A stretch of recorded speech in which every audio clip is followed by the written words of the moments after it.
Hello everyone, welcome back to our channel let's run together. ఈరోజు మన వీడియోలో GitHub repository ఎలా క్రియేట్ చేసుకోవాలి అండ్ ఆల్సో కోడ్ అనేది మనము ఒకసారి దాంట్లో సేవ్ చేసేసిన తర్వాత ఎలా వ్యూ చేయాలి, అప్డేట్ చేయాలి అన్నీ ఈరోజు మన వీడియోలో క్లియర్గా చూద్దాము. So first Google chrome open చేసి ఏదైనా ఆన్లైన్ కంపైలర్ ఓపెన్ చేయండి, మీకు బాగా వచ్చిన ప్రోగ్రామింగ్ కంపైలర్. నేనైతే నార్మల్గా జావా కంపైలర్ ఓపెన్ చేశాను. నాకు జావాలో ఒక ప్రోగ్రామ్ వచ్చనమాట, ఆ ప్రోగ్రామ్ రాద్దామని. మీకు ఏ ప్రోగ్రామ్ వస్తే ఆ ప్రోగ్రామింగ్ ఆన్లైన్ కంపైలర్ ఓపెన్ చేసుకోండి, లేదంటే మీరు ఎక్కడైనా కోడ్ అనేది సేవ్ చేసి పెట్టుకుంటే అది కాపీ చేసి పెట్టుకోండి. నేనైతే అబ్స్ట్రాక్ట్ కోడ్ రాసి జావాలో కాపీ చేసుకుంటున్నాను. సో కోడ్ రన్ అయింది, కాపీ చేసుకొని నేను ఇప్పుడు గిట్హబ్ ఓపెన్ చేస్తున్నాను.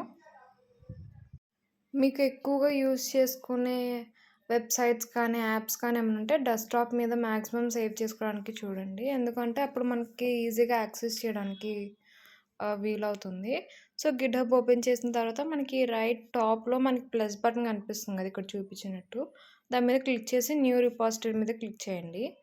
క్లిక్ చేస్తే మనకి ఒక కొత్త రిపాజిటరీ క్రియేట్ చేసుకోవడానికి ఇలా మనకి డీటెయిల్స్ వస్తాయి అన్నమాట.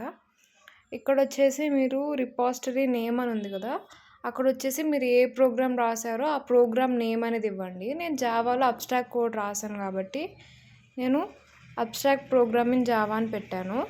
తర్వాత public or private option select చేసుకోండి. పబ్లిక్లో అయితే మీ కోడ్ ఎవరైనా యాక్సెస్ చేయడానికి, వ్యూ చేయడానికి వీలవుతుంది. ప్రైవేట్లో అయితే అలా ఏమి ఉండదు అనమాట, మీరు మాత్రమే వ్యూ చేయగలరు, యాక్సెస్ చేయగలరు. సో నేను ప్రైవేట్లో పెట్టుకొని యాడ్ ఏ రీడ్మీ ఫైల్ క్లిక్ చేస్తున్నాను. యాడ్ ఏ రీడ్మీ ఫైల్ క్లిక్ చేస్తే మీరు తర్వాత వ్యూ చేయాలని, అప్డేట్ చేయాలని వీలవుతుంది అనమాట. అది క్లిక్ చేసుకోవడం మాత్రం మర్చిపోవద్దు. సో నెక్స్ట్ క్రియేట్ రిపాజిటరీ మీద క్లిక్ చేయండి.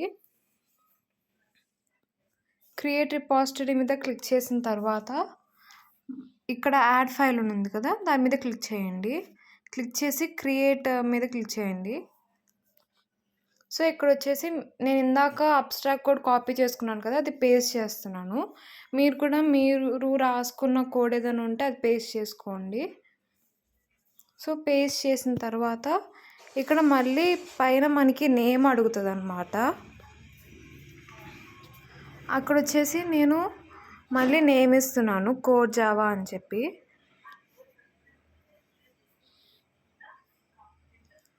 సో కోడ్ జావా ఇచ్చిన తర్వాత మనకి రైట్ టాప్లో బ్లూ కలర్ ఉంది కదా, దాని మీద క్లిక్ చేయండి కమెంట్ చేంజెస్ మీద.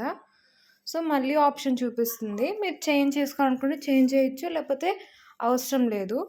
సో అక్కడ మళ్ళీ నేను కోడ్ జావా అని ఇచ్చేసి కింద నేను కమిట్ చేంజెస్ చేశాను. నాకు ఇప్పుడు అప్డేట్ అయితే అయిపోయింది.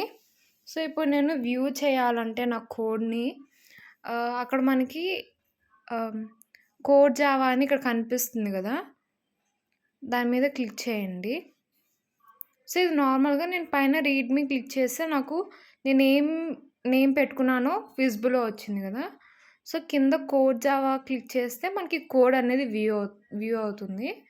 ఇక్కడ వచ్చేసి మీరు కోడ్ అనేది అప్డేట్ చేసుకొని మళ్ళీ సేవ్ చేసుకోవడమే.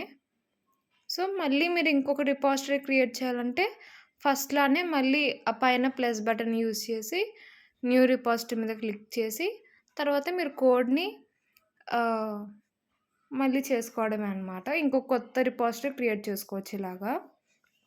So public and private option and readme ఫైల్ని మాత్రం మర్చిపోవద్దు సెలెక్ట్ చేసుకోవడం. Thank you.